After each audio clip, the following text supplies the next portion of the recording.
చదువుతో పాటు skills, placements తో పాటు సక్సెస్ సందీప్ యూనివర్సిటీ మాత్రమే అందిస్తుంది.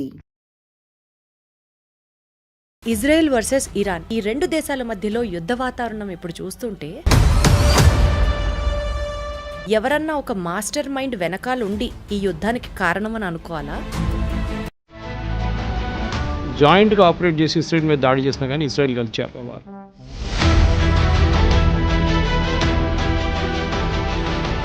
మ్యూనిక్ ఒలింపిక్స్లో 11 మంది ఇస్రాయేలీ అథ్లీట్స్ చంపారు పిఎల్లో. దాని తర్వాత పెద్ద గొడవ జరిగింది. వీళ్ళందరినీ ఎవరో చంపారో వాళ్ళందరినీ పట్టుకొని పిఎల్లో వాళ్ళు ఒక్కరి తర్వాత ఒకరు చంపారు ఇజ్రాయెల్. ఎంతసేపు ఇరాన్ ఇజ్రాయెల్ని ఫినిష్ చేయాలి అన్న ఆలోచన, అది కేవలం మతపరంగానే చూస్తామా, లేకపోతే డామినెన్సా, లేకపోతే పవర్ కోసమా? Why is Israel being targeted now and then? ఇండియాని ఎందుకు టార్గెట్ చేస్తారండి? పాకిస్తాన్ కానీ మిగతా ఇస్లామిక్ నేషన్స్, టర్కీ చేస్తున్నారు, అజర్బైజాన్ చేస్తున్నారు. Why is India targeted? Hindu nation.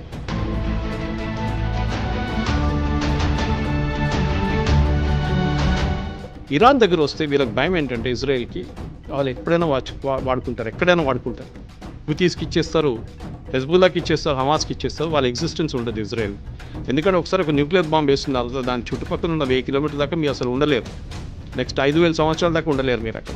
India ఇద్దరికి తెలిసిన నేషన్ అవ్వడం వల్ల, suppose if India has to take a stand, ఎవరికి సపోర్ట్ చేస్తుంది? ఇండియా ఎవరికి సపోర్ట్ చేస్తే నష్టం? న్యూట్రల్గా ఉన్నా కూడా ఒక రకంగా కత్తి మీద సావలానే ఉంది ఇండియా పరిస్థితి.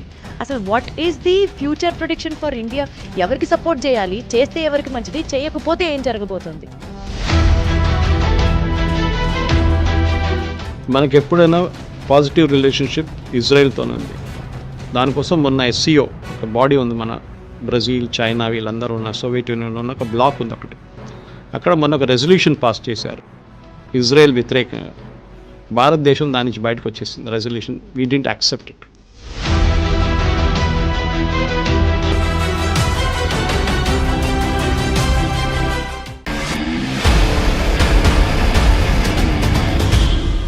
ఇదొక రియల్ స్టోరీ కాదు, ఇదొక రియల్ ఫిక్షన్ కాదు, కానీ this is the real fire which is happening in between Israel and Iran. ఏ క్షణాన ఏ మిసైల్ ఎప్పుడు పేలుతుందో తెలీదు.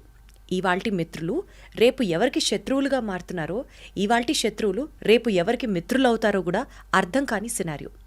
ఇవన్నీ పక్కన పెడితే అసలు మతం పేరుతో యుద్ధం జరుగుతోందా, పవర్ పేరుతో యుద్ధం జరుగుతోందా, రివెంజ్ కోసం యుద్ధం జరుగుతోందా, దేని ఆధిపత్యం కోసం యుద్ధం చేస్తున్నారు అన్నది కూడా అర్థం కాని నేపథ్యంలో World War IIIకి తెరలేస్తే పరిస్థితి ఏంటి అని వస్తున్న క్వశ్చన్స్కి భారతదేశం ఇజ్రాయెల్ని సపోర్ట్ చేస్తుందా, లేకపోతే ఇరాన్ని సపోర్ట్ చేస్తుందా?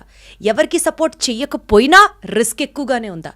వీటన్నిటికీ సంబంధించిన సమగ్రమైన సమాచారాన్ని తెలుసుకునే ప్రయత్నం చేద్దాం.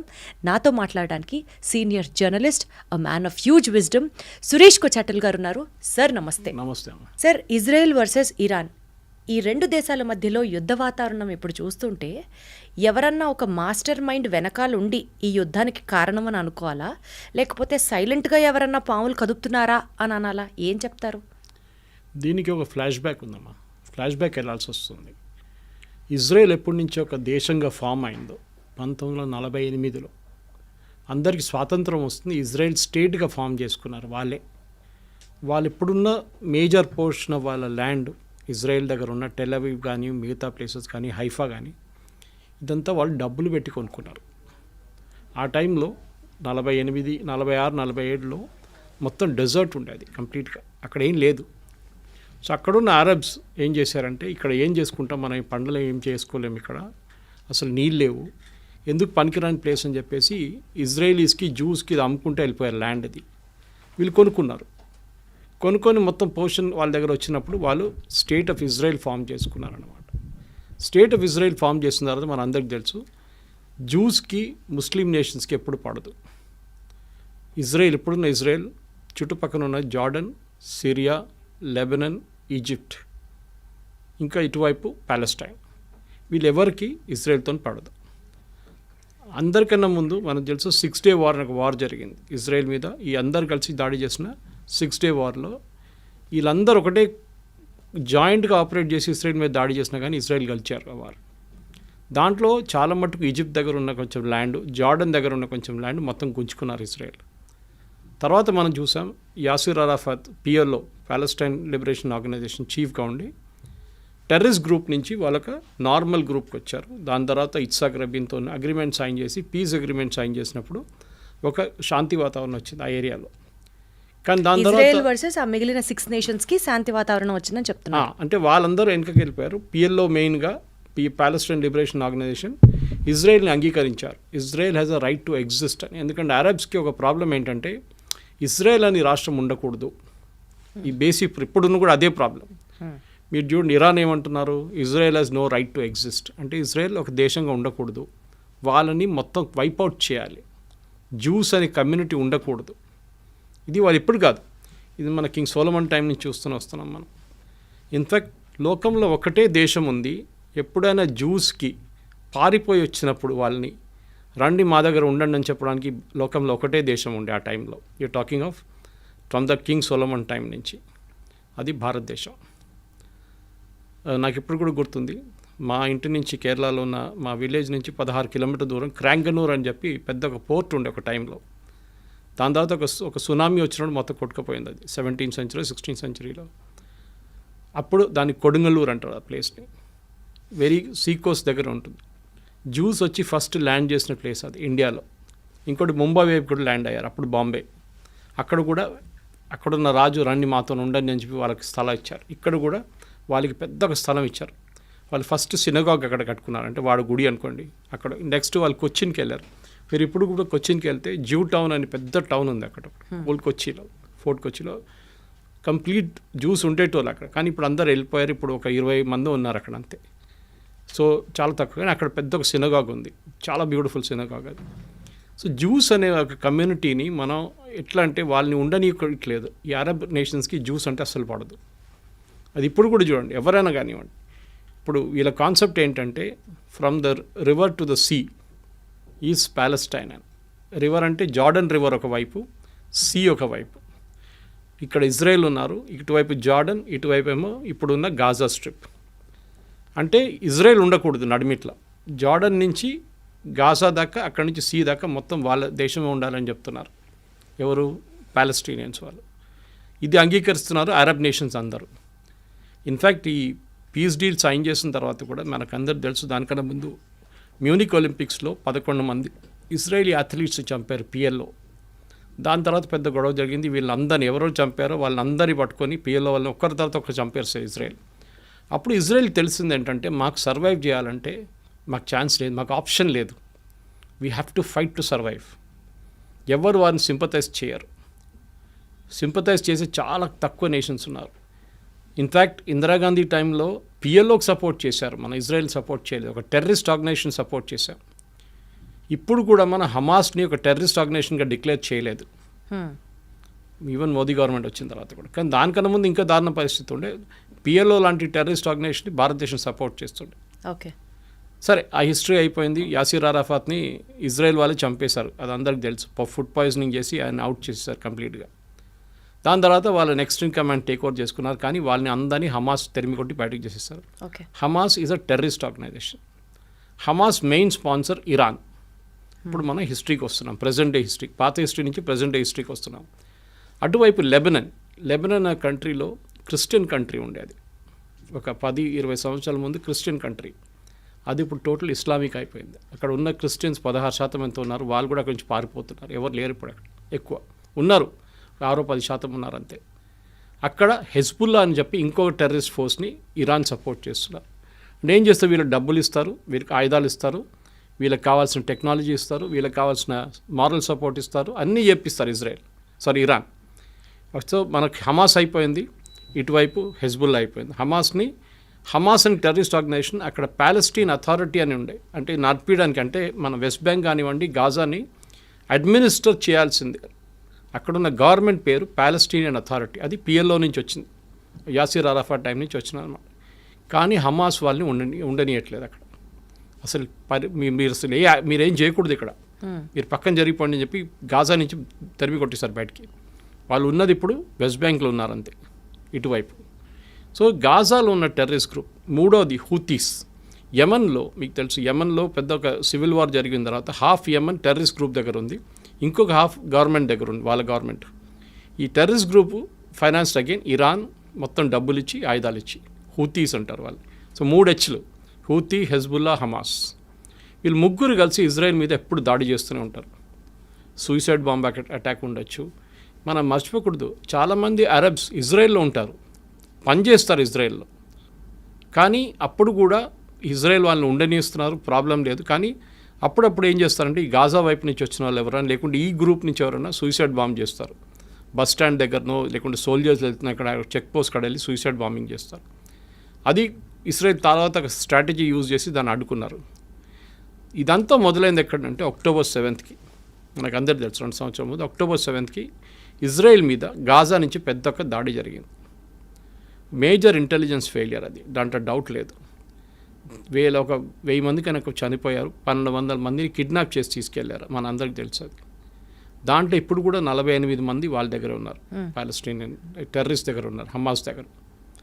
హమాస్ ఏం చేశారంటే అక్కడున్న హెల్త్ మినిస్ట్రీ వాళ్ళ దగ్గర ఉంది, అక్కడున్న హాస్పిటల్ కానివ్వండి, స్కూల్ కానివ్వండి, దాని కింద ఇరాన్ నుంచి వచ్చిన డబ్బులు పెట్టి ఒక 10 సంవత్సరాల నుంచి టనల్స్ కట్టుకున్నారు, అండర్గ్రౌండ్ టనల్స్. ఈ అండర్గ్రౌండ్ టనల్స్లో దాచుకుంటారు, ఎందుకంటే వీళ్ళు పైన ఎక్కడ ఉంటే ఇజ్రాయెల్ వచ్చి బాంబు చేసేస్తారు. సో టనల్స్లో ఉంటారని వాళ్ళ స్ట్రాటజీ అది. కానీ ఇజ్రాయెల్ ఇంటెలిజెన్స్ నేను చెప్పినట్లు మొస్సాడ్ వాళ్ళ చాలా ఎఫెక్టివ్. వాళ్ళకి పిన్ పాయింట్ అక్యురసీతో చెప్తారు, ఈ బిల్డింగ్లో ఉన్నారు అని క్లియర్గా చెప్పినప్పుడు కొడతారు. అది ఇస్మాయిల్ హనియా ఇరాన్లో కొట్టినట్లు కానివ్వండి, నస్రుల్లాని మన లెబనాన్లో కొట్టినా కానీ, వీళ్ళందరినీ ఎక్కడున్నా కానీ ఇక్కడున్న హమాస్ వాళ్ళ టెర్రరిస్ట్ గ్రూప్ లీడర్స్ కూడా టార్గెట్ స్పెసిఫిక్గా కొడతారన్నమాట. సో ఏం చేస్తారంటే ఇప్పుడు హమాస్ని కంప్లీట్గా ఫినిష్ చేసేసారు. కానీ ఇప్పుడు కూడా గాజాలో నడుస్తుంది, డైలీ 2-3 ఇజ్రాయలీ సోల్జర్స్ చనిపోతున్నారు. కానీ ఆల్మోస్ట్ వైప్అవుట్ చేసేసారు గాజా నుంచి. అటువైపు వైప్అవుట్ ఉంది, కానీ ఇంకా ఉన్నారు వాళ్ళు హైలీ ట్రైన్డ్ వాళ్ళు. అంటే హైలీ ట్రైన్డ్ అంటే మోటివేటెడ్. అదే టైంలో లెబనాన్ వైపు మొత్తం ఫినిష్ చేసేసారు అక్కడ కూడా. నస్రుల్లాని చంపిన తర్వాత నెక్స్ట్ లెవెల్ లీడర్షిప్ వచ్చిన తర్వాత వాళ్ళని కూడా చంపేశారు. సో నెక్స్ట్ వచ్చి హూతీస్ని యుఎస్ చూసుకుంటున్నారు. బాంబింగ్ వేసినప్పుడు అక్కడ వాళ్ళు మిసైల్ వీళ్ళందరికీ ఆయుధాలు ఇచ్చేది ఇరాన్. ఇన్ని సంవత్సరాల నుంచి ఎవరు వీళ్ళని పట్టించుకోలేదు. యుఎస్ కానివ్వండి, యూకే కానివ్వండి, ఇరాన్ కానివ్వండి, ఇరాన్ మిసైల్స్ ఇస్తున్నా కానీ ఏం చెప్పకుండా వీళ్ళందరూ హెల్ప్ చేసుకున్నారు. కానీ ఒక స్టేట్కి ఇప్పుడు వచ్చేట్లు వచ్చిందంటే October 7th జరిగిన దాడి తర్వాత ఇజ్రాయెల్కి తెలిసిపోయింది, ఈ గేమ్ ఇంకా మనం ఇట్లా ఆడుకుంటూ పోతే కాదు, కంప్లీట్గా వైప్అవుట్ చేయాలని చెప్పి టైం తీసుకొని వాళ్ళ లీడర్షిప్ని కంప్లీట్ వైప్అవుట్ చేసేసారు. హమాస్ ఫినిష్ చేసేసారు, మన అందరికి సిన్వార్ బ్రదర్స్ని ఇద్దరిని చంపేశారు. ఇటువైపు ఏమో నస్రుల్లాని చంపారు, అటువైపు ఏమో ఇస్మాయిల్ హనియాని ఫినిష్ చేసేసారు. వీళ్ళందరు లీడర్స్ కూర్చుంటుంది ఖతార్లో, అది మర్చిపోకూడదు మనం. అది ముస్లిం బ్రదర్హుడ్ కానివ్వండి, మీరు ఈ హమాస్ కానివ్వండి, లెబనీస్ మిలిషియా కానీ, వీళ్ళందరూ కూర్చుంటుంది ఖతార్లో ఉంటారు. ఇరాన్ బ్యాకింగ్ ఉంటుంది. ఇరాన్కి సౌదీ అరేబియాకి పడదు, ఇరాన్కి బహ్రెయిన్కి పడదు, ఇరాన్కి యమన్కి పడదు, యమన్కి ఇరాన్కి ఒమాన్కి పడదు. ఇలా Iran is a Shia nation. Shia nation అంటే సార్, షియా అంటే వీళ్ళ ముస్లిమ్స్లో 2 గ్రూప్స్ ఉంటారు. షియా మైనారిటీ, మన హైదరాబాద్ వైపు చాలామంది షియాస్ ఉంటారు ఇక్కడ, ఎందుకంటే నిజాం ఒరిజినలీ ఫస్ట్ పర్షియా, వీళ్ళు షియాస్ అన్నమాట. ఇక్కడ సున్నీస్ మెజారిటీ ఉంటారు, 90% ఆల్మోస్ట్ సున్నీస్ ఉన్నారు వరల్డ్ వైడ్. వీళ్ళకి ఎప్పుడు ఇద్దరికి పడదు, దే డోంట్ బిలీవ్, వాళ్ళ కాన్సెప్ట్ అలాగ ఉంటుంది, ప్రాఫెట్ మొహమ్మద్ నుంచి వచ్చే కాన్సెప్ట్ అలాగ ఉంటుంది. అది కాకుండా వీళ్ళకి అంటే ఇంకా చాలా గ్రూప్స్ ఉన్నాయి. అహ్మదియాస్ ఉన్నారు, అహ్మదియాస్ని అయితే ముస్లిమ్స్ అని అసలు అంగీకరించారు ఎవరు, షియాస్ సున్నీస్ ఇద్దరు. సో మన దగ్గర కూడా చూస్తాం, మన పాకిస్తాన్ వైపు నిన్న కూడా దాడి జరిగింది అహ్మదియాస్ మీద అన్నమాట. సో చాలా మటుకు ముస్లిమ్స్లో చిన్న చిన్న గ్రూప్స్ ఉన్నాయి, కానీ మేజర్ గ్రూప్స్లో సున్నీస్, షియా. సో ఈ షియా నేషన్ ఉన్న ఇరాన్ని వీరెవరు సీరియస్గా తీసుకోరు. ఎవరు సౌదీ అరేబియా ఉండొచ్చు కానీ మిగతా. సో వాళ్ళ ఒక బలం చూపించడానికి ఇరాన్ ఏం చేశారంటే చాలా రోజుల నుంచి, అంటే అయతొల్లా ఖొమైనీ టేక్ ఓవర్ చేసుకున్నప్పటి నుంచి 70s, ఆ టైంలో దానికన్నా ముందు ఇరాన్ చాలా మోడర్న్ నేషన్ ఉండే. మీరు ఒకసారి ఆ టైం ఇరాన్ ఫోటోగ్రాఫ్స్ చూస్తే మీరు యూఎస్లో ఉన్నారా లేకుంటే ఇరాన్ అన్న మనకు డౌట్ వస్తుందన్నమాట. బీచ్లో బికినీ చేసుకుని తిరిగేది, పబ్స్ ఉండేది, అక్కడ చాలా మోడర్న్ నేషన్ ఉండేది షా ఆఫ్ ఇరాన్ ఉన్నప్పుడు. కానీ షా ఆఫ్ ఇరాన్ ఓవర్త్రో చేసి ఖొమైనీ వచ్చిన తర్వాత మొత్తం థియోక్రటిక్ స్టేట్ అయిపోయింది అన్నమాట. అంటే రిలీజియన్ బేస్డ్, వాళ్ళు ముస్లిం మహిళలు చదువుకోకూడదు, బుర్కాల్లో ఉండాలి, వాళ్ళు ఎవరితో బయట తిరగకూడదు, ఇట్లాంటి చాలా మటుకు స్ట్రిక్ట్ రూల్స్ తీసుకొచ్చారు వాళ్ళు. అట్లా ఉన్నప్పుడు ఏమైపోయింది, థియోక్రటిక్ స్టేట్ అయిపోయింది. కొమ్యూని చనిపోయిన తర్వాత నెక్స్ట్ కమ్యూని వచ్చారు, నడుస్తూనే ఉండే వాళ్ళ రూల్ నడుస్తుంది ఇంకా. కానీ వీళ్ళేం చేస్తారంటే వీళ్ళకి మెయిన్ ఎనిమీ ఇజ్రాయెల్ మీద దాడి చేయాలి. వీళ్ళు డైరెక్ట్గా చేయరు. నేను చెప్పిన ఈ 3 గ్రూప్తోని చేపిస్తారు, హూతీస్, హమాస్, హెజ్బుల్లా. 3 హెచ్లతో పని చేయించుకుంటారు వీళ్ళు. చాలా రోజుల నుంచి ఇజ్రాయెల్ పోన్లే అని చెప్పి ఊరుకున్నారు. కానీ October 7 జరిగిన తర్వాత their patience also ran out. వీళ్ళని వన్స్ ఫర్ ఆల్ ఫినిష్ చేసేసారని చెప్పి దిగారు వీళ్ళందరూ కలిసి. సో ఇజ్రాయెల్ గ్రేటెస్ట్ అడ్వాంటేజ్ ఏంటంటే వాళ్ళ మీద ఎప్పుడు దాడి జరుగుతూనే ఉంటుంది. నేను చెప్పాను చూడండి, 6 Day వార్ జరిగింది, ఇంకోటి యామ్ కిపూర్ వార్ అని ఇంకోటి ఉండే. వాళ్ళ హోలియెస్ట్ హాలిడే రోజు దాడి చేశారు వాళ్ళ మీద. ఇప్పుడు మన దగ్గర దివాళీ రోజో లేకుంటే దసరా రోజు మనందరం కొంచెం రిలాక్స్ అవుతాం, కానీ మన ఆర్మీ రిలాక్స్ కారు. కానీ వాళ్ళ టైంలో వాళ్ళ ఆర్మీ కూడా కొంచెం రిలాక్స్ అయిపోతారు ఆ టైంలో. చాలా ఫెస్టివల్స్ అంటే వాళ్ళు చాలా సీరియస్గా తీసుకుంటారు. అదే రోజు దాడి చేశారు, ఓమ్ కిపూర్ అని చెప్పి. వాళ్ళ holiest days in there calendar అనమాట. ఆ వార్ కూడా ఇజ్రాయెల్ గెలిచారు. సో వీళ్ళకేంటంటే ఇప్పుడు ఇరాన్కి మేజర్లీ ప్రూవ్ చేయడానికి, అంటే మేము సౌదీ అరేబియా కన్నా పెద్దది, టర్కీ కన్నా మేము పెద్దవాళ్ళం అని చెప్పి వీళ్ళు మిసైల్ టెక్నాలజీని చాలా చోట్ల నుంచి కొనుక్కున్నారు. ఒకటి మెయిన్లీ నార్త్ కొరియా దగ్గర నుంచి కొనుక్కున్నారు వీళ్ళు టెక్నాలజీ అంతా. ఇంకోటి కొంచెం టర్కీ దగ్గర నుంచి కొనుక్కున్నారు. ఈ టెక్నాలజీని వీళ్ళు వాడుకున్నారు. దీని తర్వాత వీళ్ళు న్యూక్లియర్ అంబిషన్స్కి వచ్చేసారు. అక్కడే ప్రజెంట్ గొడవ అంతా మొదలైందన్నమాట. So you have to understand the historical context. దానికోసం మీకు ఫ్లాష్ బ్యాక్ అని చెప్పాను. 100% సార్, నాకు అంతా అర్థమైంది. థ్యాంక్ యూ సో మచ్ ఎంత క్లియర్గా ఎక్స్ప్లెయిన్ చేసినందుకు. ఫస్ట్ ఆడియన్స్కి కూడా హిస్టరీ తెలిస్తే ఇంకా ఎక్కువ ఫాలో అవుతారు. సార్ ఇప్పుడు కమింగ్ టు ది పాయింట్, అసలు ఇజ్రాయెల్కి ఇరాన్కి మధ్యలో ఎంతసేపు ఇరాన్ ఇజ్రాయెల్ని ఫినిష్ చేయాలి అన్న ఆలోచన, అది కేవలం మతపరంగానే చూస్తామా, లేకపోతే డామినెన్సా, లేకపోతే పవర్ కోసమా, లేదా ఆయిల్ డామినెన్స్ కోసం, ప్రపంచవ్యాప్తంగా ఆయిల్ మా దగ్గర నుంచే ఉండాలి అన్న ఆ స్టేట్మెంట్ కోసమా? అసలు ఎందుకు why is Israel being targeted now and then? ఇండియాను ఎందుకు టార్గెట్ చేస్తారండి? పాకిస్తాన్ కానీ మిగతా ఇస్లామిక్ నేషన్స్, టర్కీ చేస్తున్నారు, అజర్బైజాన్ చేస్తున్నారు. Why is India targeted? Hindu nation. Okay, Hindu nation అంటారు. కానీ మన దగ్గర ఉన్న ముస్లిమ్స్ ఆఫ్టర్ ఇండోనేషియా తర్వాత మన దగ్గర అందరికన్నా పెద్ద సెకండ్ లార్జెస్ట్ ముస్లిమ్స్ ఉన్న దేశం భారతదేశం. మీరు అడిగిన మతం పరంగా కాదు ఇది బేసికలీ వీళ్ళ లాజిక్. నేను స్టార్టింగ్ మీకు ఎక్స్ప్లెయిన్ చేశాను. Israel has no right to exist. రేపు చెప్తారనుకోండి పాకిస్తాన్, భారతదేశంగా ఉండనే అసలు వాళ్ళకి అర్హత లేదు, వాళ్ళు ఫినిష్ చేసేయాలంటే మీరు ఎట్లా రియాక్ట్ అవుతారు? మా దేశం, మా ప్రాబ్లం మీకెందుకు అని చెప్పి ఇజ్రాయెల్ ఏం చేశారంటే, సరే వీ హ్యావ్ టు ఎగ్జిస్ట్. మా మీద ఆల్రెడీ 2-3 పెద్ద యుద్ధాలు జరిగినాయి మా మీద, మేము అన్నీ గెలుచుకున్నాం. ఇంకోటి అక్కడ ఒక చుక్క నీళ్ళు పడదు, వర్షం పడదు. అప్పుడు కానీ వాళ్ళ అగ్రికల్చర్లో నంబర్ 1 ప్రొడక్షన్, టెక్నాలజీలో దే ఆర్ నంబర్ 1, మిలిటరీ టెక్నాలజీలో దే ఆర్ సూపర్. వాళ్ళ ఐరన్ డోమ్ చూసాం చాలా మటుకు. మనం ఇజ్రాయెల్ గురించి చెప్తున్నాను. ఇరాన్ కాదు, ఇరాన్ అక్కడి నుంచి కొనుక్కున్నారు దొంగతనంతో. అది పాకిస్తాన్ చేసినట్లనే. పాకిస్తాన్ న్యూక్లియర్ టెక్నాలజీ జర్మనీ నుంచి దొంగతనం తీసుకొచ్చిన మనిషి ఏక్యూ ఖాన్. ఆయన సెటప్ చేశారు వాళ్ళ న్యూక్లియర్ అంబిషన్స్. ఇన్ఫ్యాక్ట్ ఆ టైంలో 1980s 90sలో ఇజ్రాయెల్ ఆఫర్ చేశారు ఇండియాకి, మేము పాకిస్తాన్ దగ్గర ఉన్న న్యూక్లియర్ టెక్నాలజీని మొత్తం ధ్వంసం చేస్తాం, ఇప్పుడు ఇలాగా ఇరాన్ మీద చేస్తున్నాడు, దాడి చేస్తామంటే అప్పుడున్న కాంగ్రెస్ గవర్నమెంట్ ఒప్పుకోలేదు. ఆలోచించండి, అప్పుడు చేస్తుంటే మనకి థ్రెట్టే ఉండదు పాకిస్తాన్ దగ్గర. సరే దాని పక్కన పెడదాము.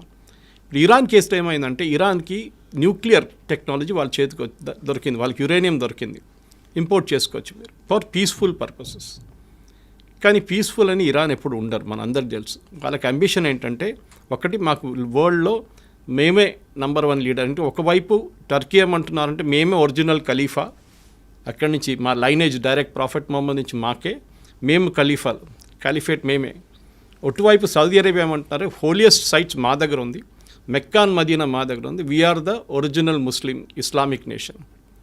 ఇంకోవైపు పాకిస్తాన్, మన అసీం ముని స్టేట్మెంట్ చూసుంటారు, we're the second after Saudi Arabia, మేమే సెకండ్ లార్జెస్ట్ ఇస్లామిక్ నేషన్ అంటున్నారు. ఇప్పుడు ఇరాన్ అంటున్నారు మేమేం చేయాలి, మేము కూడా మా పవర్ చూపించాలని చెప్పి వీళ్ళు న్యూక్లియర్ ప్రాసెసింగ్ స్టార్ట్ చేశారు. ఆల్రెడీ వాళ్ళ దగ్గర బ్యాలిస్టిక్ టెక్నాలజీ ఉంది. బ్యాలిస్టిక్ అంటే మీకు ఒక 100 కిలోమీటర్ నుంచి 500-600 కిలోమీటర్ కొట్టచ్చు మీరు. ఇప్పుడు 1000 కిలోమీటర్ కూడా ఉంది, మిసైల్స్ కొట్టచ్చు. కానీ మిసైల్స్ని మీరు ఒకటి అమ్యునిషన్ పెట్టి పంపించవచ్చు, ఇంకోటి న్యూక్లియర్ వెపన్ పెట్టి పంపించవచ్చు. న్యూక్లియర్ వెపన్ ఎవరు వాడరు, ఉంటుంది, దమ్కి ఇవ్వడానికి ఉంటుంది అంతే, నా దగ్గర ఉంది చూడు అని చెప్పడానికి, పాకిస్తాన్ చేసినట్లు మనం బ్లఫ్. మోదీ గారు అన్న వీ కాల్ దేర్ బ్లఫ్ అన్నారు.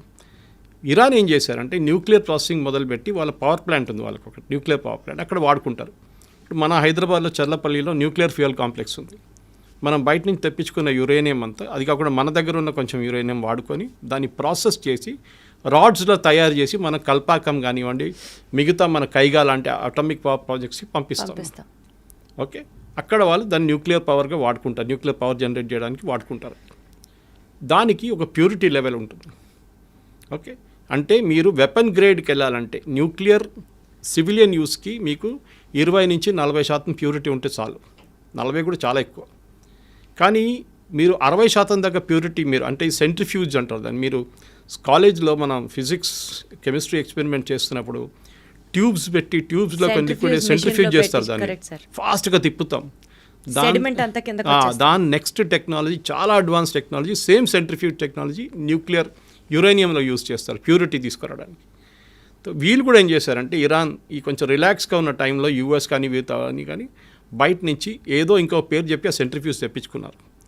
సో వీళ్ళు ప్యూరిటీ ఎక్కువ చేస్తాడం మొదలు పెడితే యూఎస్ వాళ్ళు ప్రెషర్ పెట్టిన తర్వాత మేము బాంబ్ చేస్తాం మీ మీద అని చెప్పిన తర్వాత వాళ్ళు ఏం చేశారు, international atomic energy agency IAEA, వీళ్ళు వరల్డ్ వైడ్ ఒక వాచ్ డాగ్ అంటాం మనం.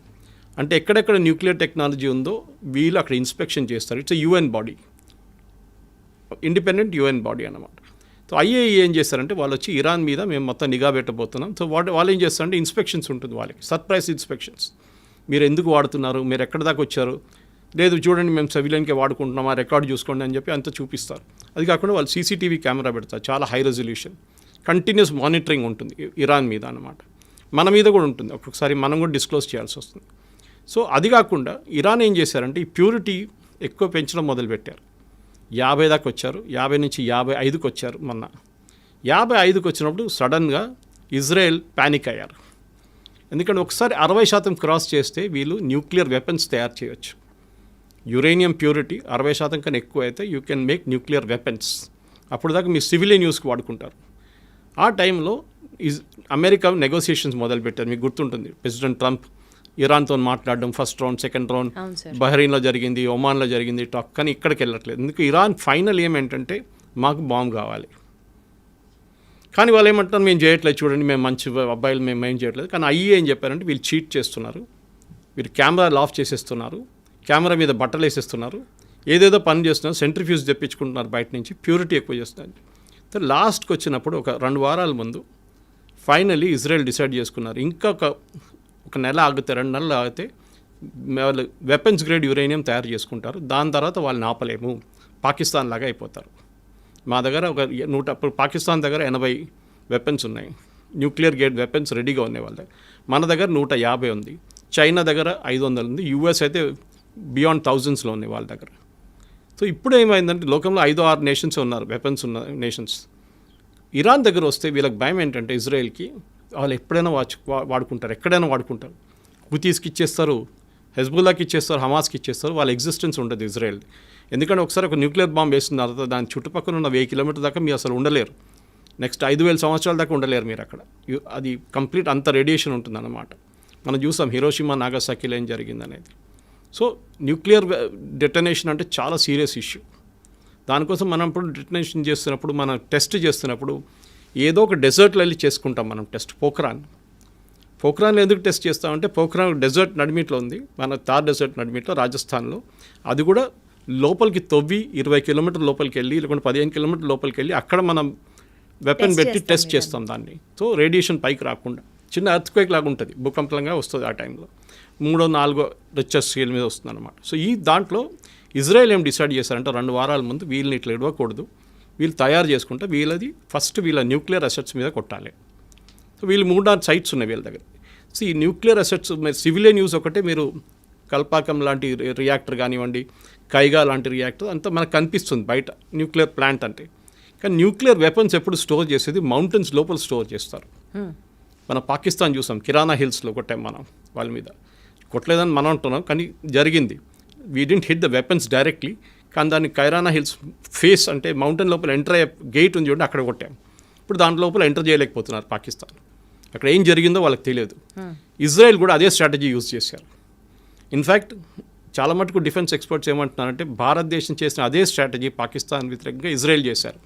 ఒకటి ఫస్ట్ వాళ్ళు ఏం చేశారంటే వాళ్ళ ఎయిర్ డిఫెన్స్ కొట్టి పడేశారు మొత్తం. మనం కూడా అదే చేస్తాం. Exactly sir. Chinese air defence system ఉండే మొత్తం ధ్వంసం చేసిన తర్వాత మనకు ఫ్రీ రైడ్ అయిపోయింది. మనకి వాళ్ళ ఎయిర్క్రాఫ్ట్ టేక్ ఆఫ్ చేయలేకపోయినారు, మన రన్వేని కొట్టాం.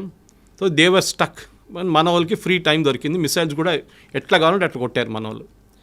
కానీ ఇప్పుడు ఏం జరిగింది, ఇజ్రాయెల్ కూడా అదే చేశారు ఇరాన్ మీద. కానీ ఇరాన్ దగ్గర ఒక అడ్వాంటేజ్ అంటే పాకిస్తాన్ దగ్గర కాకుండా వాళ్ళ దగ్గర మిసైల్స్ చాలా ఉన్నాయి. ఓవర్ ద ఇయర్స్ ఈ హమాస్ హూతీస్కే వాళ్ళు ఆల్మోస్ట్ 40,000, వీళ్ళు హెజ్బుల్లాకి ఆల్మోస్ట్ 30 నుంచి 40,000 మిసైల్స్ ఇచ్చారు వాళ్ళు. దాంట్లో చిన్న మిసైల్స్ ఉంటాయి, పెద్దది ఉంటాయి, బ్యాలిస్టిక్ ఉంటాయి, అన్నీ ఉంటుంది. అది కాకుండా ఇరాన్ దగ్గర కూడా 1,200 మిసైల్స్ ఉన్నాయి వేరియస్ కెపాసిటీస్లో. ఒకటి కొన్ని 100 కిలోమీటర్ డిస్టెన్స్ ఉంటే ఒకటి 500 కిలోమీటర్ డిస్టెన్స్ కొడుతుంది అనమాట. కొన్ని అట్మాస్ఫియర్కి వెళ్ళి మళ్ళీ రీఎంటర్ అవుతుంది. దాన్ని ట్రాక్ చేయడం చాలా డిఫికల్ట్. మన దగ్గర బ్రహ్మోస్ ఉంది చూడండి అట్లాంటిది. సో వాళ్ళు ఇంకో పేర్లు ఉన్నాయి దానికన్నా. మనం బ్రహ్మోస్ అని వాడుకుంటాం. మన దగ్గర అగ్ని ఉంది. మిగతా మన దగ్గర చాలా మటుకు రేంజ్ మిసైల్స్ ఉన్నాయి అనమాట. నాగ్ ఉంది అందరు, యాంటీ ట్యాంక్ మిసైల్స్. ఇరాన్ ఏం చేస్తారంటే ఇప్పుడు ఈ జరిగిన దాడిలో ఫస్ట్ వాళ్ళ మీద దాడి జరిగినప్పుడు ఇజ్రాయెల్ ఏం చేశారంటే వాళ్ళ మేజర్ కమాండర్స్, ఆర్మీ చీఫ్ కానివ్వండి, వాళ్ళ ఎయిర్ ఫోర్స్ చీఫ్ కానివ్వండి, వాళ్ళ మేజర్ ఆర్మీ కమాండర్స్ని 10 మందిని చంపేశారు.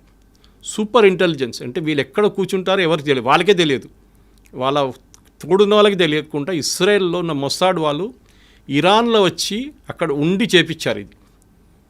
ఇప్పుడు మీకు ఇక్కడ వచ్చే ముందు రికార్డింగ్ ఒకటి వింటున్నాను. వీళ్ళ మొబైల్ ఫోన్స్ ట్రాక్ చేశారంట. అప్పుడు వీళ్ళు ఏం చేశారు, మొబైల్ ఫోన్ ఆఫ్ చేసి పెట్టేస్తారు. మీరు మొబైల్ ఫోన్ ఆఫ్ చేస్తే మిమ్మల్ని ఎవరు ట్రాక్ చేయలేరు టెక్నికల్గా. కానీ అది కూడా ఇజ్రాయెల్ దగ్గర టెక్నాలజీ ఉందంట. మొబైల్ ఆఫ్ చేస్తే పెడితే కూడా టెక్నాలజీ మీ మొబైల్ని ట్రాక్ చేస్తారంట. So Israel is super duper smart టెక్నాలజీలో వాళ్ళని. అది కాకుండా ఇంటెలిజెన్స్లో మొసాడ్ లాంటి ఏజెన్సీని ఈవెన్ అమెరికన్ సిఏ పనికిరాదు. They are super. ఇప్పుడు కాదు, ఫస్ట్ టైం కాదు. వాళ్ళ మ్యూనిక్ ఒలింపిక్స్లో 11 మంది అథ్లీట్స్ని చంపిన వాళ్ళు 8 మంది వచ్చి చేశారు. మెయిన్ టెర్రరిస్ట్ 8 మందిని వాళ్ళు చంపారు. తర్వాత ఒక్కరినైతే ఒక 20 సంవత్సరాల తర్వాత వెళ్ళి బ్రెజిలియన్ జంగిల్ వెళ్ళి కొట్టారు. ఆలోచించండి. మొసాడ్ ఇస్ చాలా సూపర్. వాళ్ళు చాలా ప్లేసెస్లో అసాసినేషన్ చేశారు ఇలా ఎనిమీస్ మీద అనమాట. ఇజ్రాయెల్ ఎనిమీస్ ఎక్కడకుండా వాళ్ళ మీద చేశారు. అది కాకుండా ఇప్పుడు జరిగిన మొన్న దాంట్లో ఫస్ట్ వీళ్ళ ఆర్మీ లీడర్షిప్ మొత్తం కొట్టేశారు. న్యూక్లియర్ సైంటిస్ట్ని చంపేశారు. దీనికన్నా ముందు కూడా చేశారు. ఈవెన్ యూఎస్ చేశారు. సొలైమానీ బాంబింగ్ ఒకటి ఉండే, ఫేమస్ బాంబింగ్ ఒకటి, అక్కడ కూడా వాళ్ళు చేసింది అదే.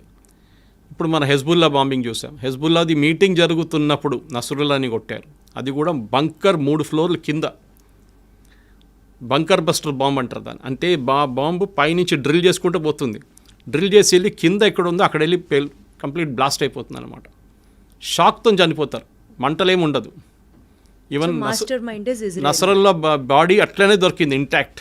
ఈ డైడ్ ఆఫ్ షాక్. ఇజ్రాయెల్ మనకు అదే బాంబ్ బాలాకోట్లో ఇచ్చారు. బాలాకోట్ బాంబింగ్ భారతదేశం చేసినప్పుడు మన పుల్వామా అటాక్ తర్వాత వీ డిడ్ బాలాకోట్. వాళ్ళ టెర్రరిస్ట్ గ్రూప్ మీద అటాక్ చేసాం పాకిస్తాన్లో. మనకు వాడిన బాంబ్ బంకర్ బస్టర్ బాంబ్. ఇప్పుడు ఇజ్రాయెల్ దగ్గర ఆ బాంబులు లేవు అన్నప్పుడు మనం ఇజ్రాయెల్కి ఇచ్చాం. మన దగ్గర అదే అడగబోతున్నాను సార్. ఇప్పుడు ఇండియాకి diaspora is there with Israel and Iran. And తెలియకుండానే ఇందాక కూడా మీరు అంటున్నారు కాంగ్రెస్ గవర్నమెంట్లో మనం తెలియక ఇరాన్ సపోర్టెడ్ హమాస్ గ్రూప్స్ని మనం కూడా టెర్రరిస్ట్ కాదు అనుకుంటూ but we're still supporting there. India ఇద్దరికీ తెలిసిన నేషన్ అవ్వడం వల్ల suppose if India has to take a stand, ఎవరికి సపోర్ట్ చేస్తుంది ఇండియా? ఎవరికి సపోర్ట్ చేస్తే నష్టం? న్యూట్రల్గా ఉన్నా కూడా ఒక రకంగా కత్తి మీద సావలానే ఉంది ఇండియా పరిస్థితి. అసలు what is the future prediction for India? ఎవరికి సపోర్ట్ చేయాలి? చేస్తే ఎవరికి మంచిది? చేయకపోతే ఏం జరగబోతోంది? ఇద్దరికి బ్యాలెన్స్ చేయాల్సి వస్తుందండి. మనకి ఎప్పుడైనా పాజిటివ్ రిలేషన్షిప్ ఇజ్రాయెల్తోనే ఉంది. దానికోసం మొన్న SCO ఒక బాడీ ఉంది, మన బ్రెజిల్, చైనా వీళ్ళందరూ ఉన్న సోవియట్ యూనియన్ ఉన్న ఒక బ్లాక్ ఉంది ఒకటి. అక్కడ మొన్న ఒక రెజల్యూషన్ పాస్ చేశారు ఇజ్రాయెల్ వ్యతిరేకంగా. భారతదేశం దాని నుంచి బయటకు వచ్చేసింది resolution. We didn't accept it. So ఇజ్రాయెల్కి వ్యతిరేకంగా భారతదేశం లేదు. First point. సెకండ్, ఇరాన్తో కూడా మనం ఫ్రెండ్షిప్ పెట్టుకుంటున్నాం. ఎందుకంటే ఇరాన్కి ఏం కావాలంటే వాళ్ళకి తెలుసు వాళ్ళ వైపు నుంచి ఎవరు రావట్లేదు. ఇప్పుడు చూడండి, ఈ వార్లో ఒక్క దేశం ఇంక్లూడింగ్ పాకిస్తాన్ వాళ్ళ వైపు రావట్లేదు. ఇరాన్ సపోర్టెడ్ హమాస్ గ్రూప్స్ని ఇండియా ఎందుకు సపోర్ట్ చేస్తుంది సార్? మరి ఇండియా సపోర్ట్ చేయట్లేదు, ఇండియా కండమ్ చేయట్లేదు. We're not declared them as a terrorist group. Problem ఎక్కడ వస్తుందంటే షియాస్, మన దగ్గర ఉన్న షియాస్, కశ్మీర్ వైపు షియా పాపులేషన్ ఎక్కువ. మీరు లే లదాఖ్కి వెళ్తే, లదాఖ్ ఒక యూనియన్ టెరిటరీగా తీసుకుంటే లదాఖ్లో రెండు పీసులు ఉన్నాయి. ఒకటి నేను ఒక 1 year ముందు వెళ్ళాను అక్కడికి. ఒకవైపు లే వైపు బుద్ధిస్ట్ ఉంటారు, వేరే కార్గిల్ వైపు లద్దాఖ్ది మొత్తం షియా ముస్లిమ్స్ ఉంటారు. మీరు అక్కడ వెళ్తే కాఫీ షాప్లలో, రెస్టారెంట్లలో, హెయిర్ కటింగ్ సెలూన్లలో అంత ఖొమేనీ ఫోటో కనిపిస్తుంది మీకు. They are Shias. ఇప్పుడు నేను అడిగా చాలామంది నా దగ్గర, సురేష్ గారు ఈ కశ్మీర్ నుంచి వెళ్ళారా చాలామంది అంటున్నారు, ఇరాన్కి చదువుకోవడానికి అన్నారు. నేను చెప్పాను కరెక్ట్. మిగతా ఎవరైనా ఇండియా నుంచి యూఎస్కి వెళ్తారు, యూకేకి వెళ్తారు, యూరోప్కి వెళ్తారు, కెనడాకి వెళ్తారు, ఆస్ట్రేలియాకి వెళ్తారు, కానీ ఇరాన్కి చదువుకోవడానికి ఎవరు వెళ్ళారు? నిన్న మొత్తం పెద్ద గొడవ రాత్రి కదా, మమ్మల్ని అందరిని ఎవాక్యువేట్ చేయండి ఇక్కడి నుంచి అని చెప్పి. అప్పుడు నేను కనుక్కున్నప్పుడు తెలిసిపోయింది వీళ్ళంతా కశ్మీర్ నుంచి వెళ్ళిన వాళ్ళు, షియా ముస్లిమ్స్. ఇండియాకి ఆ రకంగా కూడా అక్కడ ఒక కనెక్షన్ ఉందన్న మనకి. ఓకే. తో కశ్మీర్లో గొడవ జరిగినప్పుడు మొన్న కూడా Khamenei, the same Khamenei statement ఏమి ఇచ్చారంటే Kashmir is a disputed territory, ముస్లిమ్స్ని కశ్మీర్ భారతదేశం దగ్గర నుంచి గుంజుకోవాలని స్టేట్మెంట్ ఇచ్చారు ఖమేనీ. ఓకే. రిలీజియస్ యాంగిల్ నుంచి. కానీ మనం దాన్ని లైట్గా తీసుకున్నాం. We just condemned it. ఆయన తర్వాత దాని గురించి మాట్లాడలేదు, ఏదో ఒక రోజు జోష్లో చెప్పేసిండు అంతే. అదే టైంలో మనకి చాబార్ ఫోర్ట్ అనే పోర్ట్ ఉంది ఇరాన్లో. మన ఆ పోర్ట్ని కాంట్రాక్ట్లో తీసుకున్నాం, అంటే అవుట్సోర్సింగ్లో తీసుకున్నాం మనకు అక్కడ ఒక 6 berths ఇచ్చారు వాళ్ళు. చాలా క్రూషియల్ అది, ఎందుకంటే ఆఫ్ఘనిస్తాన్ ఎంటర్ కావడానికి పాకిస్తాన్ నుంచి వెళ్ళకుండా మనకు వెళ్ళడానికి ఒక రూట్ అది చాబార్ ఫోర్ట్. మన అక్కడ చాలా వేల కోట్లు, ఆల్మోస్ట్ 1000 కోట్లు 2000 కోట్లు పెట్టి ఆ పోర్ట్ని డెవలప్ చేస్తున్నాం. ఇరాన్ దగ్గర డబ్బులు లేవు. శాంక్షన్స్ వచ్చిన తర్వాత, యుఎస్ శాంక్షన్ పెట్టిన తర్వాత ఇరాన్ ఓపెన్లీ వాళ్ళ ఆయిల్ అమ్మలేకపోతున్నారు. ఇప్పుడు రష్యా చేస్తున్నట్లని యుక్రెయిన్ వార్ తర్వాత కొన్ని రోజులు మనం కూడా కొనుక్కున్నాం ఇరాన్ దగ్గర నుంచి క్రూడ్ ఆయిల్ కొనుక్కున్నాం. కానీ దాని తర్వాత మళ్ళీ పేమెంట్ ప్రాబ్లం వచ్చింది. యుఎస్ అన్నారు బ్యాంకింగ్ సిస్టమ్ పనిచేయదు, ఇరాన్తో మీరు డీల్ చేసుకుంటే డీల్ చేసుకోండి అని. కొన్ని రోజులు మన దగ్గర రూపీ ట్రేడ్ చేసుకున్నారు, రూపీ ట్రేడ్. దాని తర్వాత బాటర్ ట్రేడ్ పెట్టుకున్నారు, మీరు మాకు బియ్యం ఇవ్వండి మేము మీకు ఫ్యూయల్ ఇస్తామని, క్రూడ్ ఆయిల్ ఇస్తామని. సో రెండు వైపు నుంచి మీరు అడిగిన ప్రశ్నకి మనకి ఇజ్రాయెల్ చాలా కావాలి మనకి. టెక్నాలజీ వైపు మన వెపన్స్ అన్నీ మన దగ్గర. మొన్న జరిగిన పాకిస్తాన్ మీద జరిగిన దాడిలో 3 మేజర్ వెపన్స్ మ్యానుఫ్యాక్చర్ చేసేది ఇజ్రాయలీ కంపెనీస్, భారతదేశంలో జాయింట్ వెంచర్గా. దాంట్లో ఒకటి హైదరాబాద్ కూడా ఉంది, పేరు చెప్పకూడదు. హైదరాబాద్ కూడా ఉంది ఒకటి బెంగళూరులో ఉంది. సో వాళ్ళ వెపన్స్ మనం వాడుకుంటున్నాం. వాళ్ళతో జాయింట్ ఫ్రెండ్షిప్ ఉండాలి లాంగ్ టర్మ్. ఎందుకంటే ఈ అయోత్తోలో ఎప్పుడు పోతాడో తెలియదు. ఇప్పుడు కనిపించలేదు అంటున్నాం, 3 రోజులు కనిపించట్లేదు, ఎక్కడున్నారో ఎవరికి తెలియదు. ఈ రెజ్యూమ్ ఎప్పుడు పోతుందో తెలియదు. వీళ్ళేమంటున్నారంటే యుఎస్ ఇజ్రాయెల్ ఇద్దరు అంటున్నారు రెజ్యూమ్ చేంజ్, అంటే అక్కడ ఉన్న గవర్నమెంట్ని మార్చడానికి మాకేం ఇంట్రెస్ట్ ఏం లేదు, కానీ ఇరాన్ దగ్గర న్యూక్లియర్ వెపన్స్ ఉండకూడదు, అది మా అల్టీరియర్ ఎయిమ్. వాళ్ళు న్యూక్లియర్ టెక్నాలజీ పీస్ఫుల్ యూస్కి వాడుకుంటే మాకు ప్రాబ్లం లేదు, కానీ వాళ్ళు వెపన్ గ్రేడ్కి వస్తే మేము వాళ్ళని కొట్టుపడేస్తాం. అదేమి ఇప్పుడు చేస్తున్నారు. ఇప్పుడు ఏమైపోయిందంటే లాస్ట్ 3 రోజుల్లో, ఎస్పెషలీ లాస్ట్ నైట్లో చాలా మట్టుకు ఇరాన్ మీద మేజర్ టౌన్స్ మీద, ఎస్పెషలీ తెహరాన్ కానివ్వండి, ఇంకోటి ఇస్ఫహాన్ అని చెప్పి వాళ్ళకి పెద్ద టౌన్ ఉంది. ఇన్ఫాక్ట్ ఇస్ఫహాన్కి హైదరాబాద్కి పెద్ద కనెక్షన్ ఉంది. ఇక్కడ మన వాళ్ళు ఈ పర్షియా నుంచి వచ్చిన వాళ్ళు చాలామంది హైదరాబాద్కి వచ్చి సెటిల్ అయ్యారు, ఇంక్లూడింగ్ నిజామ్స్. కంప్లీట్ డైనస్టీ అక్కడి నుంచి వచ్చారు, అసబ్జాయి. సో వాళ్ళు ఈ హైదరాబాద్ మీరు ఎయిర్ నుంచి ఒక హెలికాప్టర్లో వెళ్ళి మీరు చార్మినార్ దగ్గర నుంచి ఒక షాట్ తీసుకొని అదే షాట్ మీరు ఇరాన్ ఇస్ఫహాన్ టౌన్ నడిమిట్లలో తీసుకుంటే 2 సేమ్ ఉంటుంది.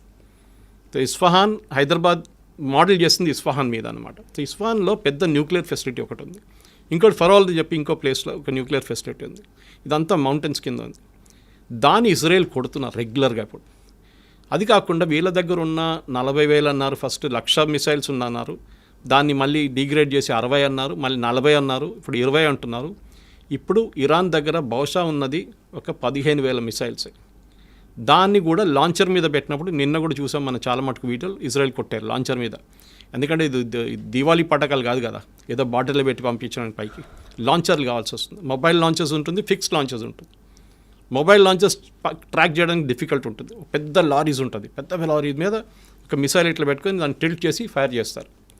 సో దాన్ని ఆ టైం దొరుకుతుంది మీకు 1/2 hour. వీళ్ళు పైనుంచి శాటిలైట్లో చూసుకుంటూ కూర్చున్నారు ఇజ్రాయలీ. ఇమ్మీడియట్గా వాళ్ళ ఎయిర్క్రాఫ్ట్ చెప్తారు దీన్ని వెళ్ళి కొట్టరంటారా అని చెప్పి. నిన్న అదే జరిగిందన్నమాట చాలా చోట్ల.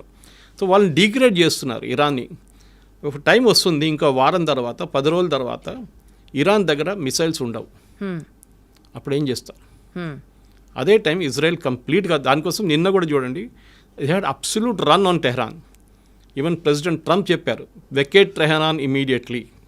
తెహరాన్ ఖాళీ చేయండి. వాళ్ళ మీడియా మనలాంటి దూరదర్శన్ లాంటి అవుట్ఫుట్ ఒకటి ఉంది వాళ్ళకి అక్కడ, దాని మీద దాడి చేశారు. లైవ్గా చూపించారు నేను రాత్రి, చూడండి. ఒక లేడీ న్యూస్ చదువుతున్నప్పుడు లైవ్గా 9 PM బులెటిన్ కొట్టారు వాళ్ళు ఆ టైంలో కరెక్ట్గా. సో ఇజ్రాయెల్ ఏంటంటే టోటల్ డామినెన్స్. ఇప్పుడు ట్రంప్ కూడా సపోర్ట్ చేయాల్సి వస్తుంది ట్రంప్కి. వాళ్ళకు కూడా ఇంకా they have no other choice యూఎస్కి ఇప్పుడు. సో ఎలా అయితే ఇరాన్ వెపన్స్కి ఇంకా మా దగ్గర అయిపోతున్నాయి అని చెప్పే స్టేట్కి వస్తుందో, న్యూట్రల్గా బిహేవ్ చేసే పొజిషన్ నుంచి ఇండియాకి కూడా కష్టమయ్యే సిచ్యువేషన్ వచ్చింది అనుకుందాం sir. Because India wants Israel and India also has to support Iran. ఏదో ఒక పాయింట్లో మేము న్యూట్రల్గా ఉండలేము అని అనుకున్న టైంలో భారతదేశానికి స్పెసిఫిక్గా హిడెన్ సైబర్ అటాక్స్ దగ్గర నుంచి, ఆయిల్ ప్రైసెస్ విపరీతంగా పెరిగిపోవడం దగ్గర నుంచి ఎకానమీ కొలాప్స్ అవ్వడానికి కూడా ఆస్కారం ఉందా? లేదు. ఎందుకంటే ఆయిల్ ట్రేడ్లో ఇరాన్కి అంత పెద్ద షేర్ లేదు ఇప్పుడు, ఎందుకంటే వాళ్ళ మీద బ్యాన్ ఉంది కంప్లీట్గా. కానీ స్ట్రెయిట్ ఆఫ్ హోర్మూజ్ అంటాం మనం, ఒకవైపు సౌదీ అరేబియా, ఇంకోవైపు యమన్, ఒమాన్, వీళ్ళందరూ నడిమించి ఇరాన్ పక్క నుంచి ఒక స్ట్రెయిట్ ఆఫ్ హోర్మూజ్ అని చెప్పి చిన్న ఒక వాటర్వే ఉంది. దాని నుంచి ఆల్మోస్ట్ 60% వరల్డ్ ఆయిల్ అక్కడి నుంచి ఫ్లో అవుతుంది. ఆయిల్ పెద్ద పెద్ద ట్యాంకర్లో. ఇరాన్ దానికి ఆపారనుకోండి మొత్తం కొలాప్స్ అయిపోతుంది ఆయిల్ మార్కెట్. కానీ ఒకవేళ ఆయిల్ మార్కెట్ కూడా గుర్తుపెట్టుకోవాలి మనం, ఇప్పుడు రేపటి కోసం ఇవాళ కొనాం మనం. నెక్స్ట్ 1 yearకు ఉన్న కాంట్రాక్ట్ మనం సైన్ చేసుకుంటాం ఆల్రెడీ. మనని కాదు, ఏ దేశమైనా. ఇప్పుడు సౌదీ అరేబియా కానివ్వండి, అరామ్కో కానివ్వండి, అట్లాంటి కంపెనీస్తో ఒక నెక్స్ట్ 1 year 2 yearsకి అగ్రిమెంట్ ఇప్పుడే సైన్ చేసుకుంటాం. పర్ బ్యారెల్ మాకు $60, $62, $70, లేకుంటే $55, డిఫరెంట్ వేరియేషన్స్ ఉంటుంది క్రూడ్కి. లైట్ క్రూడ్, స్వీట్ ఆయిల్ అంటారు, బ్రెంట్ క్రూడ్ అంటారు, చాలా వేరియేషన్స్ ఉంటుందన్నమాట. మనం అగ్రిమెంట్ సైన్ చేసుకుంటాం, తెప్పించుకుంటాం, దాన్ని రీఫైన్ చేసుకుంటాం. రీఫైన్ చేసి మనం ఇండియన్ ఆయిల్ కానీ, భారత్ పెట్రోలియం కానీ వీరందరూ తీసుకెళ్ళి వాళ్ళ బంక్లో ఫిలప్ చేసుకుంటారు. సో రేపటికి వచ్చే వారానికి ఎప్పుడు మనం క్రూడ్ కొనాం. మనకి ఇప్పుడు ప్రాబ్లం కూడా జరిగింది అనుకోండి, దాని ఇంపాక్ట్ ఒక 6 నెలల తర్వాతనే ఉంటుంది, ఇప్పుడు ఉండదు. అది కాకుండా భారతదేశం దగ్గర యూఎస్ చేసినట్లనే మనం కూడా మోదీ గవర్నమెంట్ వచ్చిన తర్వాత స్ట్రాటజిక్ రిజర్వ్స్ అని చెప్పి ఒక కాన్సెప్ట్ పెట్టాం. అంటే మంగళూరు వైపు, ఇంకోటి వైజాగ్ వైపు ఉందనుకుంటే, ఎక్కడని చెప్పట్లేదు, పెద్ద అండర్గ్రౌండ్ ట్యాంకర్స్ తయారు చేసుకున్నాం మనం. ట్యాంక్స్ పెద్దది, చాలా పెద్దది. అక్కడ ఏం చేసుకుంటాం అంటే ఒక రిజర్వ్, ఒక నెల కోసం ఉన్న క్రూడ్ ఆయిల్ అక్కడ రెడీగా పెట్టుకుంటాం మనం. దాంట్లో ఎంత పెద్ద గొడవ జరిగినా కానీ మనకు 2 నెలల రోజులు నడిపించడానికి మన దగ్గర క్రూడ్ ఆయిల్ ఉంటుంది. సో ఆ ప్రాబ్లం ఉండదు. So we will never have a problem of crude oil problem. అది కాకుండా మన దేశం ఎకానమిక్ క్రాష్ అస్సలు ప్రసక్తే లేదు. ఎందుకంటే Iran is not a major power. Okay, అది మనం గుర్తుపెట్టుకోవాలి. ఇరాన్ దగ్గర ఉన్నది ఒకటి ఆయిల్ ఒక్కటే వాళ్ళ దగ్గర, ఇంకోటి వాళ్ళ దగ్గర ఉన్న మిసైల్ స్ట్రెంగ్త్, అది ఇప్పుడు చాలా మటుకు డిగ్రేడ్ అయిపోయింది కంప్లీట్గా. సార్ ఇప్పుడు బేసికల్గా ఇరాన్ దృష్టిలో ఇజ్రాయెల్ అనే ఒక నేషన్ ఎగ్జిస్ట్ అవ్వకూడదు అని ఒక డామినెన్స్ కోసం స్టార్ట్ చేసిన ఫైట్లో యుఎస్, యూకే, చైనా, ఈ 3 నేషన్స్లో సార్ ఏది అడ్వాంటేజ్ తీసుకొని ఆ మంటలో నిప్పులో ఆజ్యం పోయడం అంటారు చూడండి, ఆ ఆజ్యం పోసే దేశం ఏది? అండ్ పీస్ పేరుతో సైలెంట్గా పవర్ని గ్రాప్ చేసే స్కెచ్ ఏ దేశం వేస్తుంది సార్? మీరు యూకే, యుఎస్, ఇజ్రాయెల్ ఒక్కటే కలిసి పనిచేస్తున్నారు. ఎందుకంటే ఇప్పుడు ఇరాన్ నుంచి ఫైర్ చేసిన మిసైల్స్ మొన్న కూడా దాంట్లో 30% మిసైల్స్ని కొట్టిపడేస్తుంది యూకే, యుఎస్ అని కాకుండా even Jordan fighter aircraft.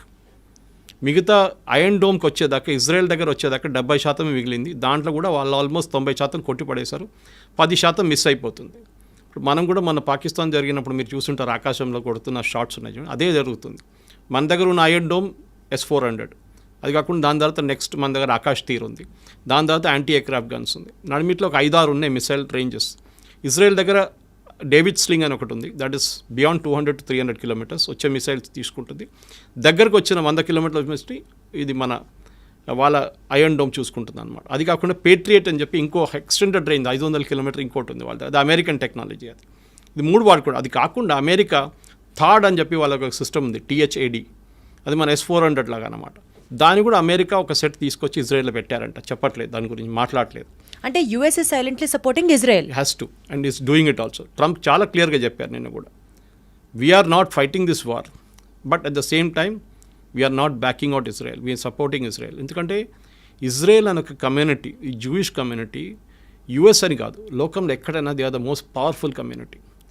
Finance వాళ్ళ చేతిలో ఉంటుంది, మీడియా వాళ్ళ చేతిలో ఉంటుంది. యుఎస్లో కూడా అంతే. ఏ యుఎస్ పొలిటీషియన్ కూడా జ్యూస్ని ఇగ్నోర్ చేయరు.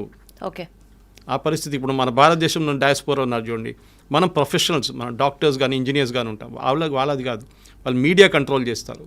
ట్రంప్ ఎక్కువ రిలీజ్ చేస్తే ట్రంప్ని దింపేస్తారు, బైడెన్ దింపినట్లు. ఆ పవర్ ఇజ్రాయెల్కి ఉంది. ఇజ్రాయెల్ అని కాదు, జ్యూస్కి ఉంది. వాళ్ళు ఏ దేశంకైనా వెళ్ళండి, మీరు జ్యూస్ ఉంటారు అక్కడ.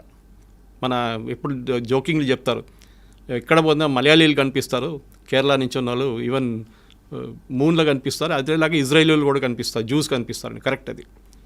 And what about UK and China sir? China ఇప్పుడు ఏం చెప్పారండి, UK is part of this deal anyway. Okay, దాంట్లో డౌట్ లేదు. యూకే ఇస్ విత్ ఇజ్రాయెల్ అనమాట. వాళ్ళు చిన్న చిన్నగా చేసుకుంటారు. చైనా ఎవరికి సపోర్ట్ చేస్తుందో చైనా ఎవరు చేయట్లేదు ఇప్పటికి.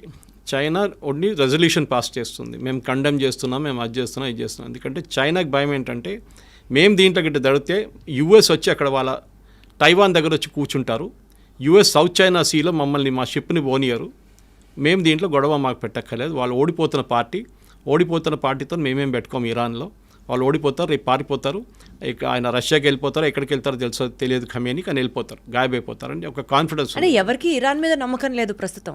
లేదు, ఎందుకంటే ఆ రెజీమ్ పవర్ పోయింది ఇప్పుడు. ఓకే, వాళ్ళు ఇన్ని రోజులు ఏమనుకున్నారంటే వీళ్ళు ఇన్విన్సిబుల్ పవర్, వీళ్ళ దగ్గర మిసైల్స్ 1,00,000 మిసైల్స్ ఉన్నాయి, వాళ్ళు ఈజీగా ట్యాకిల్ చేసుకోండి. ఇజ్రాయెల్ ఎట్లా అంటే వాళ్ళు 1 సంవత్సరం ప్లాన్ చేశారు ఈ ఆపరేషన్, రైజింగ్ లైన్ ఆపరేషన్. ఇప్పుడు మన జరుగుతున్న ఈ ఫైట్ కరెక్ట్గా ప్లాన్ చేసుకొని వాళ్ళు ఆ టార్గెట్స్ కొట్టారు. ఫస్ట్ ఆర్మీ జనరల్స్ మొత్తం వైప్అవుట్ చేసేసారు, రెవల్యూషనరీ గార్డ్ టాప్ టియర్ అంతా చేసేసారు. ఆలోచించండి, ఒక దేశంలో ఉన్న టాప్ మిలిటరీ కమాండ్ మొత్తం తీస్తే ఎట్లా ఫంక్షన్ చేస్తారు. సరే అని చెప్పి Khamenei next in command army చీఫ్ని అపాయింట్ చేశారు. ఆయన్ని 1 గంట సేపు ముందు కొట్టిపాడేశారు, ఇజ్రాయెల్ ఖతం చేశారు ఆయన కూడా. ఇప్పుడు ఆలోచించండి, భయపడతారు, కొత్తని పెడితే వాడిని కొట్టేస్తారు. సినవార్ అదే అయింది, సినవార్ చనిపోయినప్పుడు వాళ్ళు ఇజ్రాయెల్ చంపిన తర్వాత వాళ్ళ బ్రదర్ని అపాయింట్ చేశారు, వాడిని 6 నెలలలోపు వాడిని కూడా కొట్టేశారు. అదే సార్, ఇజ్రాయెల్ మాస్టర్ మైండ్తో చూసుకుంటే ఇది కేవలం ఇజ్రాయెల్ వర్సెస్ ఇరాన్లా చూడాలా, లేకపోతే is this paving a way for third world war? Third world war ఇక్కడ జరగదండి, it's only a concept. First world war, second world war ఎందుకు జరిగింది? చిన్న కిడ్నాపింగ్ ఇన్సిడెంట్తో జరిగింది first world war. Second world war ఒక మిస్అండర్స్టాండింగ్తో స్టార్ట్ అయింది. దాని తర్వాత వీళ్ళందరూ వచ్చి పడ్డారు, జర్మనీ కానివ్వండి, ఫ్రాన్స్ కానివ్వండి, తర్వాత లాస్ట్ యూఎస్ కూడా వచ్చి పడ్డారు. అలా ఒక్కొక్క దేశం కలుసుకుంటూ వెళ్తే వరల్డ్ వార్ ఎప్పుడు జరగదు. ఫస్ట్ ఆఫ్ ఆల్ అందరికీ first world war, second world వార్లో trade was not a big thing. ఇప్పుడు trade is very big thing. అందరికి భయం ఏంటంటే ఇప్పుడు ఏదైనా యుద్ధం వస్తే మా ట్రేడ్ పెద్ద దెబ్బతింటుందని. ఇప్పుడు చూడండి, యుక్రెయిన్ రష్యా 3 సంవత్సరాల నుంచి కొట్టుకుంటున్నారు. ఎవరైనా కలుస్తున్నారండి? ఎవరు కలవట్లేదు.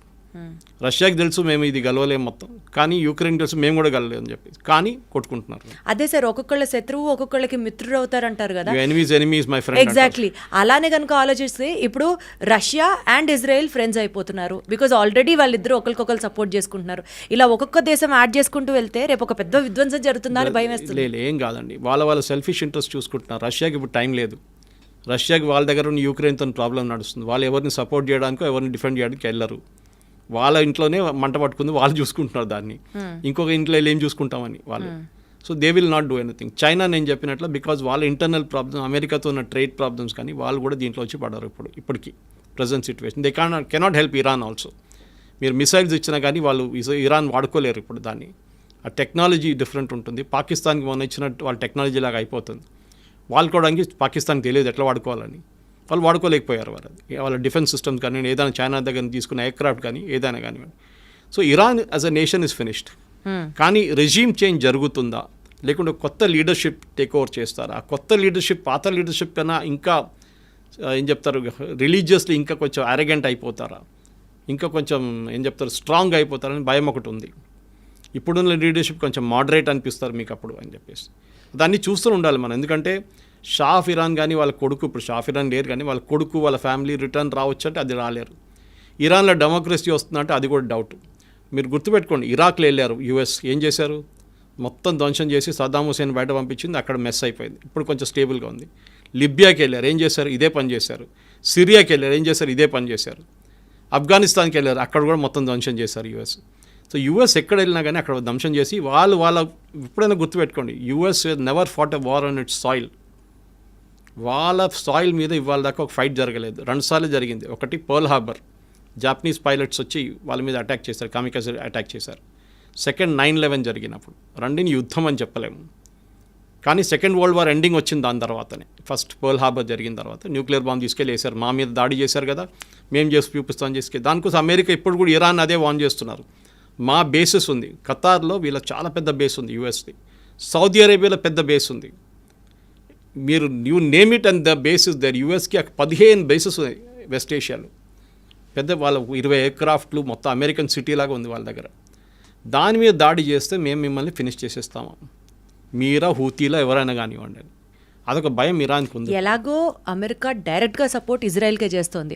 సో ఇరాన్తో పెట్టుకోదు, ఒకవేళ పెట్టుకోదలుచుకున్నా Iran will be finished with the help of Israel automatically.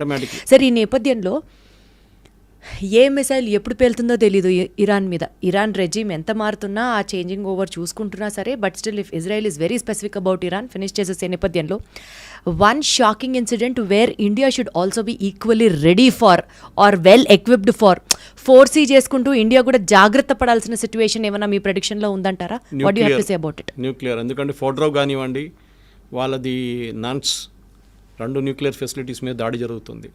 Already కొంచెం లీకేజ్ ఉందని చెప్తున్నారు నాన్స్ ఫెసిలిటీ నుంచి. అది చాలా డేంజరస్, ఎందుకంటే న్యూక్లియర్ లీక్ ఒకసారి మొదలైతే దానికి ఎండ్ ఉండదు. 500 కిలోమీటర్ ఎక్స్టెండ్ చేసుకోవచ్చు, 1000 కిలోమీటర్ దాకా వెళ్ళచ్చు. దానికోసం పాకిస్తాన్ మీద మనం ఎప్పుడు డైరెక్ట్ వాళ్ళ న్యూక్లియర్ అసెట్స్ మీద దాడి చేయం, ఇండైరెక్ట్గా చేస్తాం మనం. ఎందుకంటే అది ఒకసేపు గాలి కొట్టి రాజస్థాన్ వైపు వస్తే మొత్తం రాజస్థాన్ ఫినిష్ అయిపోతుంది రేపు. సో న్యూక్లియర్ అనేది చిన్నపిల్లల ఆట కాదు, and we should be very very careful. Handle చేస్తున్న నేషన్ మనకు ఆ థ్రెట్ లేదు. కానీ న్యూక్లియర్ ఎక్స్ప్లోషన్ జరిగింది అనుకోండి, దాని చుట్టుపక్కల 500 కిలోమీటర్ దాకా దాని ఇంపాక్ట్ ఉంటుంది. దానికోసం ఇజ్రాయెల్ ఇప్పుడు కూడా వాళ్ళ అసెట్స్ మీద దాడి చేయట్లేదు. వాళ్ళ ఎంట్రన్స్ మనం కొట్లనే ఎంట్రన్స్లో కొడుతున్నారు దాని, ఎందుకంటే అన్ని మౌంటైన్స్ లోపల ఉంటుంది. సో దాని లోపలికి పంపించి మిసైల్ కొడుతున్నారు. ఏమైనా కంటామినేషన్ ఉంటే కంటామినేషన్ ఆ మౌంటైన్ లోపల ఉండిపోతుంది. దాని తర్వాత కాంక్రీట్ వేసి సీల్ చేయొచ్చు.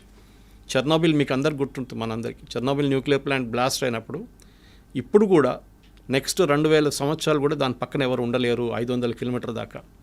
దాని న్యూక్లియర్ ఇంపాక్ట్ ఇప్పుడు కూడా జనరేషన్స్కి ఫీల్ అవుతుంది. క్యాన్సర్ లాంటి పెద్ద పెద్ద రోగాలు, పిల్లలు అసలు పుట్టినప్పుడు కాళ్ళు ఉండవు, చేతులు ఉండవు, ఇట్లాంటి చాలా ప్రాబ్లమ్స్ ఉంటుంది. సో న్యూక్లియర్ అనేది చిన్నపిల్ల బ్యాలిస్టిక్ మిసైల్ లాగా కాదు. న్యూక్లియర్ టెక్నాలజీ అనేది డిఫరెంట్ బాల్ ఇంపాక్ట్ ఉంటుంది. దానికోసం ఎవరైనా కానివ్వండి, దానికోసం ఇజ్రాయెల్ కూడా తెలుసు ఎక్కడ దాకా కొట్టాలో వాళ్ళు కొడుతున్నారు. దాని తర్వాత అమెరికా చూసుకుంటారు మిగతా అని చెప్పేసి.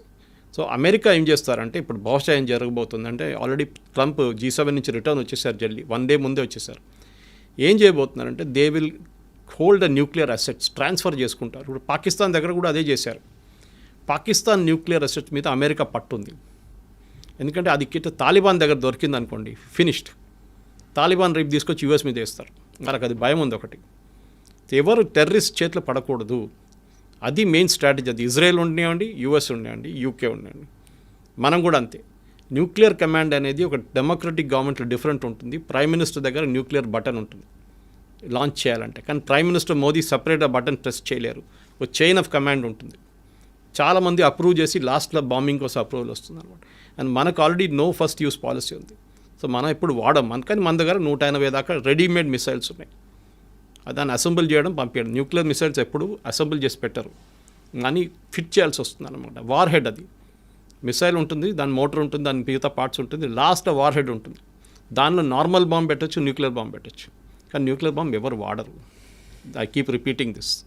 సో ఒక థ్రెట్గా వాడుకుంటారు, కానీ ఎప్పుడు న్యూక్లియర్ వాడరు ఎవరు, ఏ రెస్పాన్సిబుల్ నేషన్ అయినా కానీ. సో ఈ విషయంలో భారతదేశం జాగ్రత్తగా ఉండాలి, పాయింట్ నెంబర్ 1. అండ్ దీనికంటే మోస్ట్ ఇంపార్టెంట్లీ పీస్ ఎస్టాబ్లిష్ అవ్వడం ఇంకా బెటర్ సార్. అట్లీస్ట్ మనకి చాబార్ ఫోర్ట్ ఎక్కడ పోకూడదండి. వీ నీడ్ చాబార్ ఫోర్ట్, చాలా ఇంపార్టెంట్. ఎందుకంటే మనకి సోవియట్ యూనియన్ ఆ రీజన్లో ఆఫ్ఘనిస్తాన్ కన్నా కొంచెం పైన మనకి ఇప్పుడున్న రిలేషన్షిప్ అజర్బైజాన్తో వీళ్ళు కొట్లాడబెట్టుకున్నాం. మన అర్మేనియాని సపోర్ట్ చేస్తున్నాం మనం. Armenia is technically Christian country, Azerbaijan is totally Islamic. దానికోసం పాకిస్తాన్ సపోర్ట్ చేస్తున్నారు. టర్కీ, అజర్బైజాన్, పాకిస్తాన్ వీళ్ళు ముగ్గురు ఒక ట్రయోకా అయిపోయారు పార్ట్నర్షిప్లో. సో అదే టైంలో అజర్బైజాన్ మీద దాడి జరిగి యుద్ధాలు జరిగింది అక్కడ కూడా. నగోర్నా కారాబాక్ అని చెప్పి పెద్ద ఒక ఏరియా ఉంది, దాని మీద పెద్ద గొడవ నడుస్తుంది, మన కాశ్మీర్ లాగానే. సో దానికి సపోర్టింగ్ మనం చేస్తున్నప్పుడు, and as per our reports, ఇప్పుడు మీడియాలో కూడా వచ్చింది, నేను సీక్రెట్గా ఏం చెప్పట్లేదు, we're got air base in Armenia. మన దగ్గర ఉందంట ఒక బేస్ అక్కడ. సో మనకి చాబార్ ఫోర్ట్ ఇరాన్ నుంచి, ఎందుకంటే గల్ఫ్ నుంచి వచ్చే షిప్స్ని, మనం ఈవెన్ ఇండియా వైపు నుంచి వచ్చే షిప్స్ని మనకు అది చాలా డైరెక్ట్ important. అర్మీనియా పంపించడానికో లేకుంటే ఆఫ్ఘనిస్తాన్ పంపించడానికి మనకు ఒక రూట్ ఉంటుంది. ఇరాన్లో మనకు ఒక ఫేవరబుల్ రెజీమ్ ఉంటే, గవర్నమెంట్ రేపు వస్తే మనకు మంచిది, మళ్ళీ ఇంకొక పాకిస్తాన్ లాగా తయారు కాకూడదు. కానీ అది చూసుకుంటారు, ఇజ్రాయెల్ కానీ యూఎస్ కానీ చూసుకుంటారు, వాళ్ళకి పప్పెట్ రెజీమ్ని పెట్టుకుంటారు అక్కడ. ఇప్పుడు బంగ్లాదేశ్లో ఎట్లా చేశారు అట్లనే వాళ్ళ కోసం కావాలని మనిషిని అక్కడ పెట్టుకుంటారు వాళ్ళు, అంతే. చూద్దాం సార్ ఈ ప్రొసీడింగ్స్ ఎక్కడి దాకా వెళ్తాయో. కానీ అసలు ఇదంతా it all started with Israel exist అవ్వడానికి వీల్లేదు అని చెప్పడానికి ఇరాన్ ఎవరు సార్? అది ఈ ఇరాన్ అని కాదు, dominance- ఇరాన్ అని కాదు, all the Islamic nations. All the Islamic nations అసలు ఇప్పుడు వాళ్ళు కూడా. ఎవరు సార్ ఇంకొక నేషన్ ఎగ్జిస్ట్ అవ్వకూడదని అదే చెప్పడానికి? కదా. It all started there. ఆ మైండ్ సెట్ నుంచి బయటకు వస్తే మేబీ ఈ రెండు నేషన్స్ మధ్యలో పీస్ ఎస్టాబ్లిష్ అయ్యి ప్రపంచం అంతా హ్యాపీగా సాఫీగా సాగుతుందని ఎక్స్పెక్ట్ చేద్దాం. Thank you so much Suresh గారు, వండర్ఫుల్ టాకింగ్. Thank you. నిజంగా ప్రస్తుతం ఉన్నటువంటి సమాజం దేనికి ప్రయారిటీ ఇస్తుంది? ఆర్థిక సంబంధాల చుట్టూ మాత్రమే తిరుగుతోంది. మళ్ళీ ఎన్నికలంగానే చాలా విరక్తి కలుగుతున్నాను. మంచి అనిపిస్తుంది కదా, లేడీస్ కూడా ఛాలెంజింగ్ జాబ్స్ చేసినప్పుడు చాలా బాగుంటది. ట్రాఫిక్ అసిస్టెంట్స్ గా నియమించిన ట్రాన్స్జెండర్స్ అందరితో సాల్యూట్ చేయించుకుంటున్నారు. ఫుడ్ డెలివరీ ఇవ్వటానికి వెళ్ళినటువంటి డెలివరీ బాయ్ అనిల్ పై కళ్ళ ముందు పెళ్ళండి